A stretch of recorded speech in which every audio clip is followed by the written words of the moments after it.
মেহবুব ভাই, কালকে যে তুমি যে বিজয়ী ঘোষণা হয়েছে নিজের প্রতিদ্বন্দ্বিতা কিয়া 415টি ভোট, এই ব্যাপারে কি প্রতিক্রিয়া আছে তোমার? আসসালামু আলাইকুম। কালকে যে নির্বাচনের যে রেজাল্ট আইছে, তো আমি আমার এই 9 নম্বর গ্রুপ থাকিয়া নির্দল প্রার্থী হিসাবে আমার বোন খালেদা বেগম বড়বইয়া জুড়াপাত্তা প্রতীক নিয়ে আমরা প্রতিদ্বন্দ্বিতা করছি। তো আমার এই গ্রুপও 1079টা ভোট কাস্ট হয়েছে। তো 1079 ভোট কাস্টের মাঝে আমি 611 ভোট আমি পাইছি। তো আমার লগে যে মানে প্রতিদ্বন্দ্বিতা করছেন, যে এই প্রতিদ্বন্দ্বিতায় প্রায় মানে আর কি 196 ভোট পাইছেন। তো 196 ভোট পাইলে আমি 415 ভোট বেশ পাইয়া আমি লিড করছি। আমার এই গ্রুপে আমরা ক্যান্ডিডেট 6 জন আসলাম, আমার লিয়া 6 জন, আমি পরে আরও 5 জন ক্যান্ডিডেট আসলাম।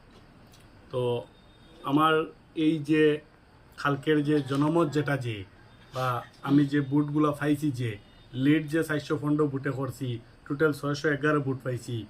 লগভগ আমার রিজেক্ট লইয়া কাস্টিং বুটর 70%, 5 জন প্রতিদ্বন্দ্বিতা থাকার পরেও। তো কালকে যখন ব্যালট বক্স যখন খোলা হয়েছে, খোলার পরে যখন আমার সিম্বল জোড়াফাত্তা অনবরত যখন বারর, তখন আমার মনের মাঝে আর কি মানে খুশির একটা খান্দা হয়ে গেছে আর কি, যে আমি বিগত যতদিন থেকে রাজনীতি করিয়ার আমার গ্রামের মানুষের সেবা করছি, গ্রামের মানুষের লগে আসলাম। আর গ্রামের মানুষের সেবা করা, গ্রামের মানুষের লগে থাকার যে অত বড় ফল যে আমার উপরে গ্রামের মানুষে অতটা মানে ভরসা করইন, অতটা আশা করইন, সত্যি আমি কালকে আর কি খুশির জোয়ারে আমি খুব বেশি খান্দিছি।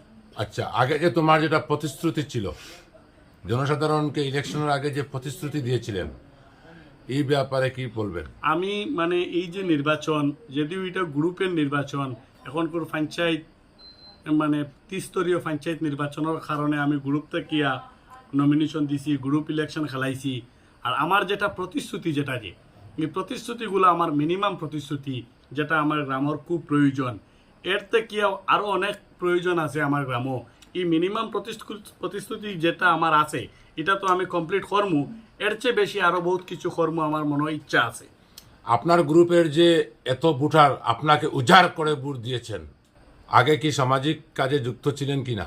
না, আমি তো মানে প্রায় 5-7 বছর থেকে আমার গ্রামের মানুষের লগে রাজনীতিকভাবে জড়িত। আর প্রত্যেক মানুষের সেবা করা, প্রত্যেক মানুষের দুয়ারে দুয়ারে যাওয়া, প্রত্যেক মানুষের লগে সুসম্পর্ক রাখা, ওটাও আমার রাজনীতি জীবনের উদ্দেশ্য।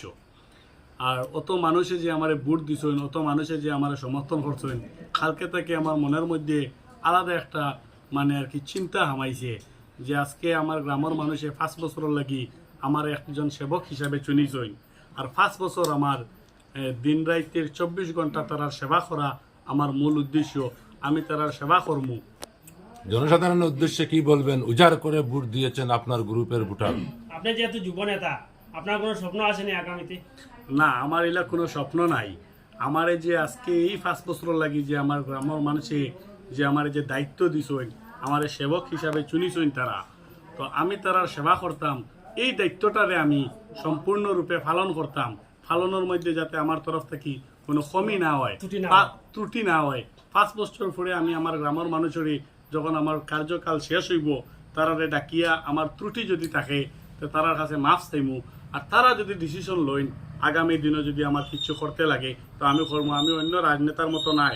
আমার যে দায়িত্ব যেটা আছে, আমার মূল কাজ হইল আমি যে সময় যে দায়িত্ব পাইমু, ওই দায়িত্বটারে নিষ্ঠার সাথে পালন করবো।